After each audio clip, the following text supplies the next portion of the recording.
Have you ever noticed how worry can settle into your chest before you even realize it's there? It creeps in quietly, and before long it's stealing your peace, wearing down your strength, and dimming the joy that should be yours. But before we come together in prayer, let's pause and listen, because God has already given us the answer to this ache. His word is not just comfort, it is the cure. Whatever you're carrying right now, worry over tomorrow.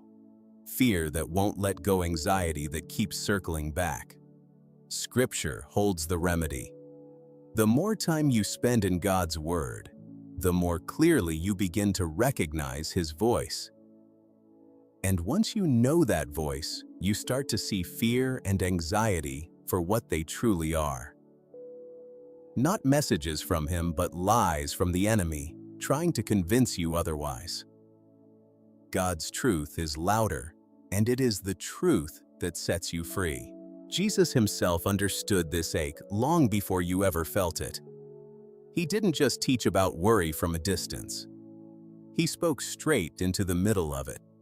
In Matthew 6, He said, "Do not be anxious about your life, what you will eat or drink, or about your body, what you will wear. Isn't life more than food, and the body more than clothing?" It's such a simple question, and yet it cuts right through the noise in your mind. Then He points you somewhere unexpected. Not to a theology lecture, not to a list of things to do, but simply upward. Look at the birds in the sky. They don't plant a single seed. They don't gather a harvest. They don't build a barn to store anything away for the winter. And yet your Father in heaven feeds every single one of them every single day without fail. And you are worth so much more to Him than a bird. If He remembers the sparrow, He has not forgotten you. So He asks a quiet, piercing question. Can all your worrying add even 1 hour to your life? Can it move a single appointment on your calendar? Add 1 heartbeat, change 1 outcome? It can't. Worry doesn't lengthen your days. It only drains the ones you already have. It steals sleep. It steals joy. It steals your ability to actually be present in the life God has given you right now. That's why Jesus tells you not to worry about tomorrow. Tomorrow will carry its own weight in its own time. Today already has enough in it. What He's really inviting you into isn't a technique for managing stress. It's a relationship. Presence. Not tomorrow, not yesterday. Today with Him right here. The more you feed your worry, the bigger your problem grows in your eyes, and the smaller your Savior becomes. It's a strange kind of math. The more attention you give to the storm, the less room you leave for the one who calms it. But the moment you turn your heart toward thanksgiving, thanking God for today, for His goodness, even while you wait for what you have instead of what you lack, something shifts. Your eyes lift. Your fear shrinks. Jesus grows large again in your sight, the way He was always meant to be. Gratitude doesn't deny that the problem is real. It simply refuses to let the problem be the biggest thing in the room. Paul knew this too, and he wrote it down for us in Philippians 4:6-7. So we would never forget. Do not be anxious about anything, but in every situation by prayer and petition, with thanksgiving, present your requests to God, and the peace of God, which transcends all understanding, will guard your heart and your mind in Christ Jesus. Notice what Paul is not saying. He's not saying, try harder. Think positive, push the fear down, and pretend it isn't there. Peace isn't something you manufacture through sheer effort. It's something you receive through surrender. Prayer instead of panic. Gratitude instead of complaint. Faith instead of fear. That's the exchange. And it's where his peace floods in, not because the circumstances changed, but because your heart moved. None of this means life will be easy. Jesus never promised that, and it would be dishonest to pretend otherwise. In John 16:33, he said plainly, in this world, you will have trouble. But take heart. I have overcome the world. Storms will come. Uncertainty will rise. Bills will be due. Diagnoses will be given. Relationships will be strained. But you don't fight those storms alone, because he has already won the war before you even entered the battle. The outcome was never in question. You are not fighting for victory. You are fighting from victory. Sometimes worry disguises itself as responsibility, doesn't it? We tell ourselves that if we're not stressed, we must not care enough.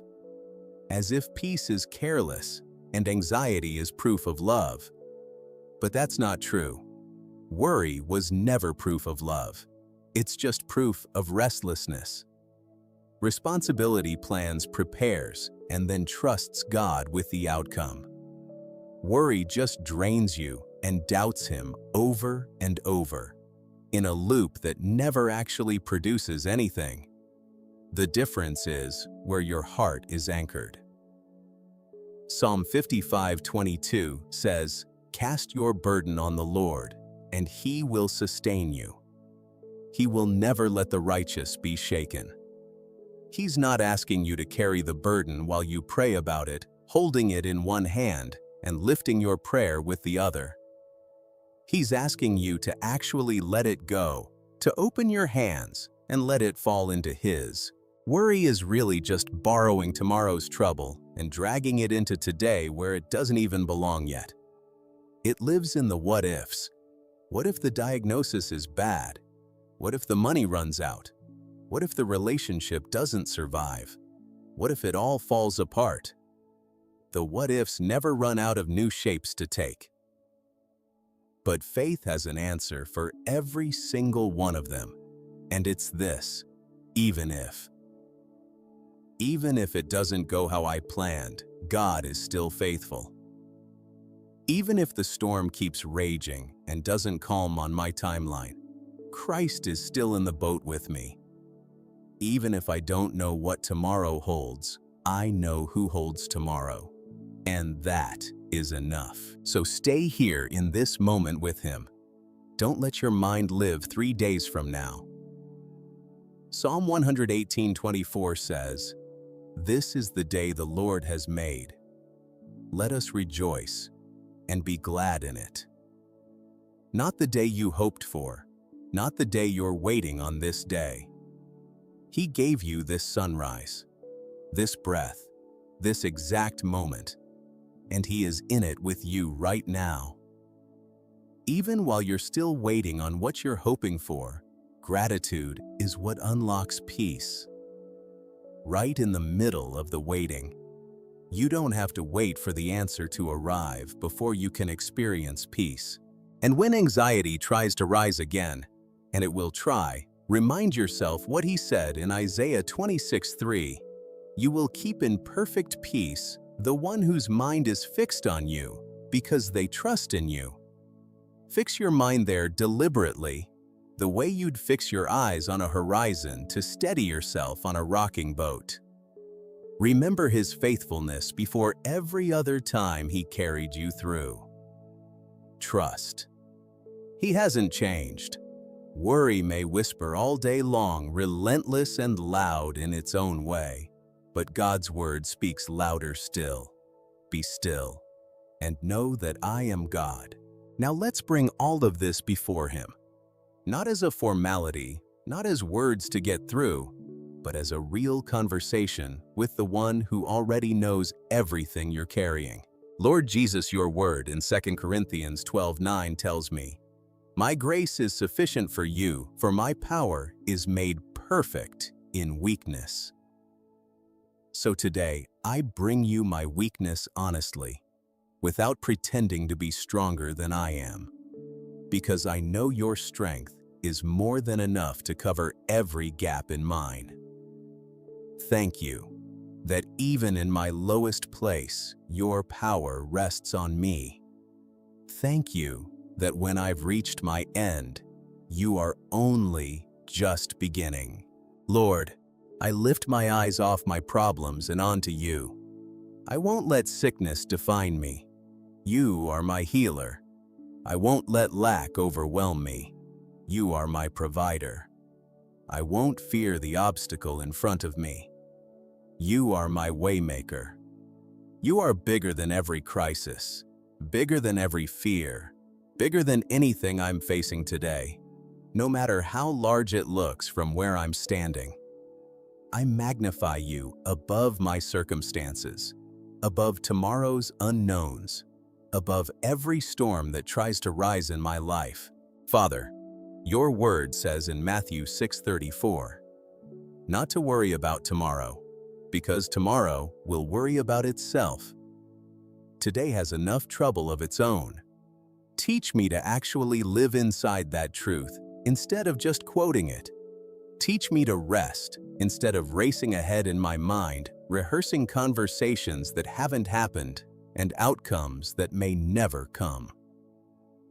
When my thoughts start running toward everything that could go wrong, quiet them, Lord, and remind me you are already there in tomorrow, preparing the way before I even arrive. When my heart grows heavy, I hold on to Matthew 11:28. Come to me all who are weary and burdened, and I will give you rest. So I come, Lord, just as I am tired and carrying more than I should. Give my soul rest. Trade the heaviness I've been carrying for the lightness of your presence. And when the enemy rises against me, I won't be afraid because you are my defender. Exodus 14:14 says the Lord will fight for you. You need only be still. So I choose stillness, Lord, even when everything in me wants to fight or flee. I trust you as my shield.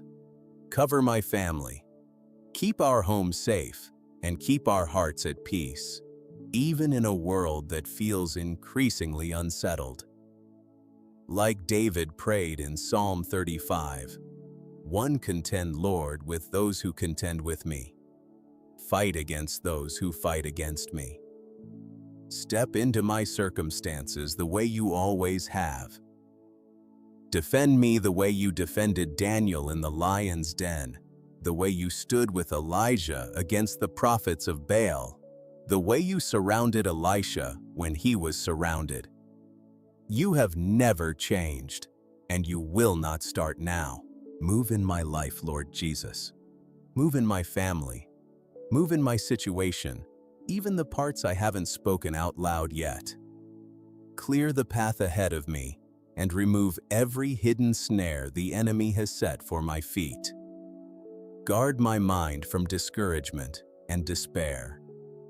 When confusion, doubt, or fear come at me like arrows, I put on the helmet of salvation and ask you to protect my mind and keep me steady, thought by thought. Isaiah 26:3 is my anchor. You keep in perfect peace the one whose mind stays on you because they trust in you. So keep my mind there, Lord, and keep me in that peace, unshaken by whatever comes. And when I feel weak, I remember Isaiah 41:10. Do not fear, for I am with you. Do not be dismayed, for I am your God. I will strengthen you. I will help you. I will uphold you with my righteous right hand. Thank you for holding me up when I can't hold myself, when my own strength runs out long before the day does. My help comes from you alone. As Psalm 121 says, I lift up my eyes to the hills. Where does my help come from? My help comes from the Lord, maker of heaven and earth. I lift my eyes to you today, Lord, and I place every bit of my hope in you, not in my circumstances, not in my own understanding. I bless your holy name. I thank you that you are already working on my behalf, even in what I cannot yet see, and that a breakthrough is already on its way. Let everything I am and everything I do today bring honor to you. In the mighty and precious name of Jesus Christ, I pray. Amen. If these words found their way into the anxious places of your heart today, let them settle there, not as something to remember, but as someone to trust. You don't have to carry tomorrow. You don't have to solve every what-if before you find peace. Just fix your mind on Him one breath at a time, and let His peace stand guard over everything. Worry tried to steal. If this prayer stirred something in you, type Amen as your declaration of faith, a small act of surrender that tells heaven you're choosing trust over fear today. And if there's a burden on your heart you haven't spoken aloud yet, leave it in the comments. We would be honored to carry it before the Lord with you. Until we meet here again, may His perfect peace guard your heart. May His strength hold you through every storm. And may you walk in the quiet confidence that you are never, ever facing this alone.